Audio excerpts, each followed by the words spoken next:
Shalom, shalom, everybody. Hope all is well with you and yours. What an awesome day it is to be together again with you. All praises to the Most High, Abba Yah. If not for Him, then what are we doing? Today we're going to be talking about, are you walking as the remnant?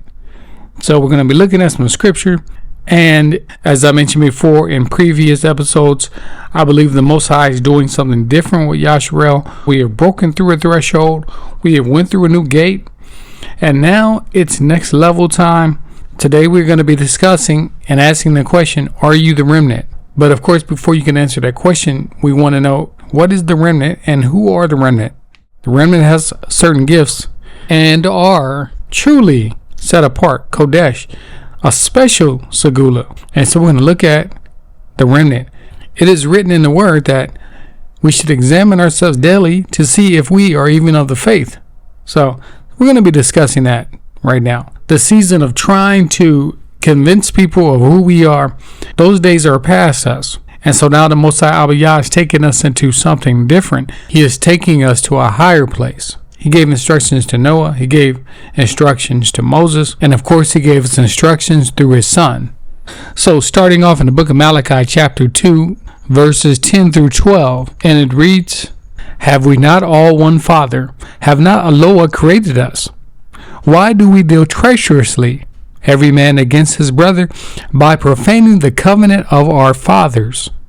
Yehudah has dealt treacherously, and an abomination is committed in Yasharel and in Jerusalem. For Yehudah has profaned the holiness of Yah, which he loved, and have married the daughter of a strange god.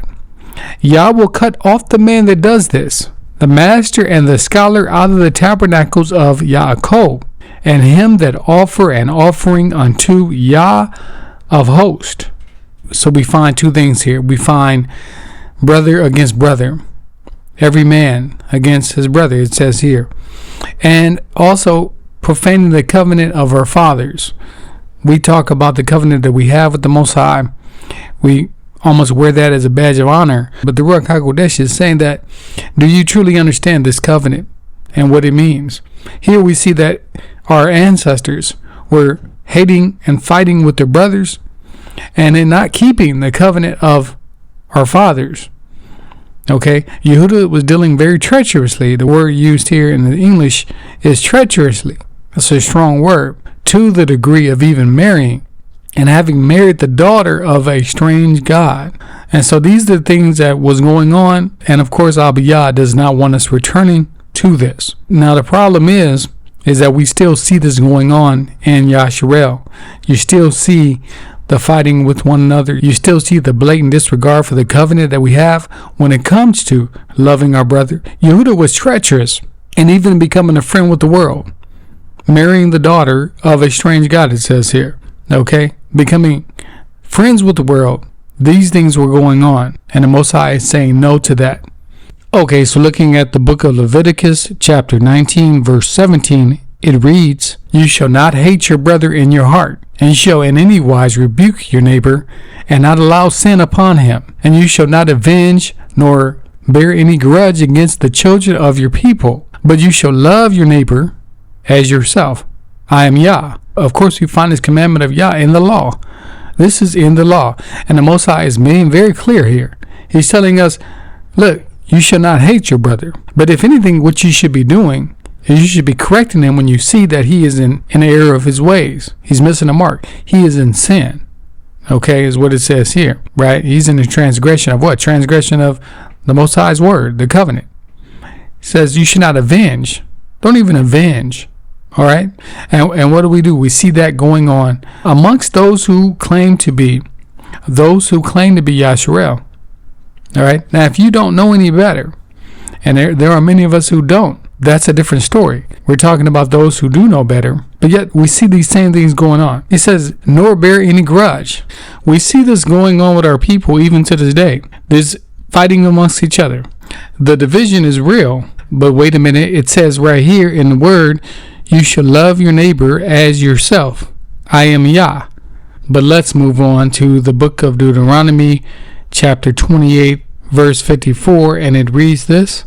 So that the man that is tender among you, and very delicate, his eye shall be evil towards his brother, and towards the wife of his bosom, and toward the remnant of his children, which he shall leave. Okay, so in Deuteronomy chapter 28, verse 54, the Most High is really speaking to us about what the curse would look like if we were to break the covenant. And of course, Yasharel knows this better than anybody, in that this actually happened because we did break the covenant. It says here that the man is going to be tender among you and very delicate, which means he's not durable. Okay, there's some weakness going on. He's delicate. His eye is evil towards his brother and even towards his wife. Okay, not just the wife, but also it talks about the remnant of his children, which he would leave. So we know that this happened, right? So many of us in Yasharel, we have this testimony. Okay, and of course we know firsthand, better than anybody really, that this right here actually came to pass. And because we have had first-hand experience, we know that this has came to pass within Yasharel. So looking at the next one, Isaiah chapter 51, verse 20, and it reads this: Your sons have fainted. They lie at the head of all the streets, as a wild bull in a net. They are full of the fury of Yah, the rebuke of your Elohim. Okay, Yasharel, so we know that our children do not have any business lying at the head of all the streets unless they're giving a testimony about the Most High. And that's what you find the remnant doing, is praying for their children, standing in the gap for their children, making sure that their children are not just hanging out there on the corner, especially in the wee hours of the night. What is the remnant doing? The remnant is speaking to their children about what the Most High is doing and saying in these last times. So pointing out two things about these scriptures. One is that the remnant knows that they're standing right there for their family. Their eye is not evil towards their brother, of course, and they're doing their best to protect their children from the wiles of what Satan wants to do in their lives.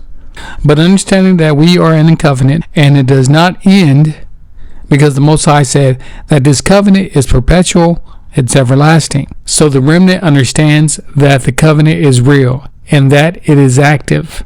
And so by living by this higher standard given by the Most High, it is easy to recognize the remnant because the remnant are living on a higher plateau.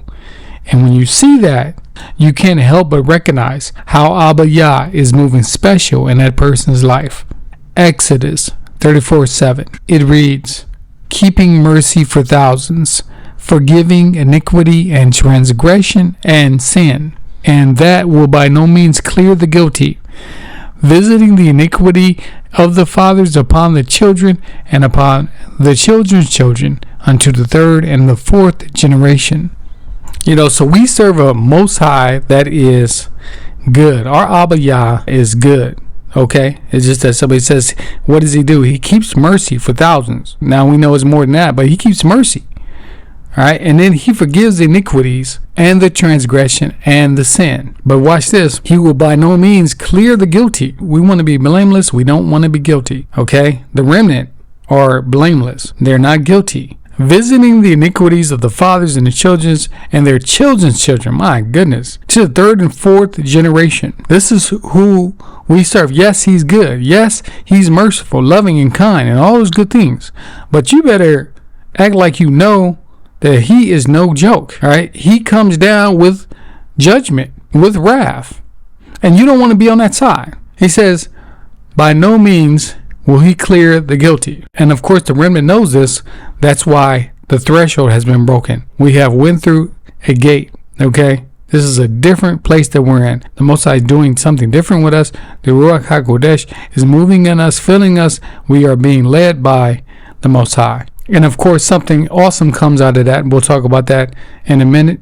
But going on here, Matthew 13:30. Let both grow together until the harvest. And in the time of the harvest, I will say to the reapers, gather together the first of the tares, and bind them in bundles to burn them, but gather the wheat into my barn. Because of all the things that's going on in the world, the trying of people's faith and their trust in the Most High is really going on at this time. And it's going to continue to go on. But in that you have the separation of the wheat and the tares. And so just know that you have some that's just not going to trust in him, right? And they're going to look to other things to put their hopes into.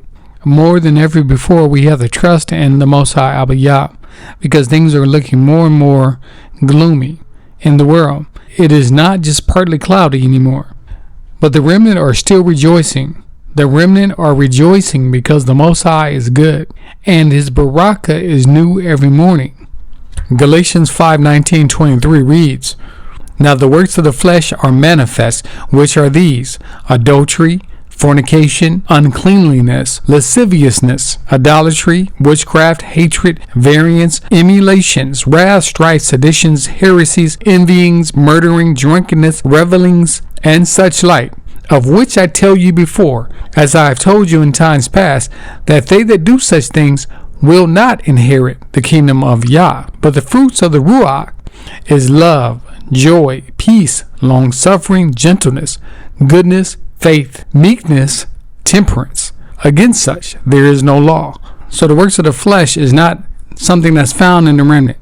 Okay, we're not practicing adultery and fornication and idolatry and witchcraft and variance and all those different things. We're not doing those things. And if we do fall short because we're not perfect, what do? We get to that quickly with repentance, meaning we turn from that and run the other way as fast as possible. We keep with the Most High. We keep with the Ruach HaKodesh, right? Being led by him. But it tells us what are the fruits of the Ruach. And these are very, very important to understand. Love, joy, peace, long-suffering, gentleness, goodness, faith. These are the things that you're going to see. These are those fruits that you want to bear, to experience. The word says you will know the tree by its fruit. The meekness, the temperance, bringing the tongue under submission. Against such there is no law. So that doesn't mean that there is no law, okay? Because this lines up with the law. Everything that we're reading here is the law. We can find this in the Torah, given to us already. But of course, when you do these things, you're not subject to what comes with the law.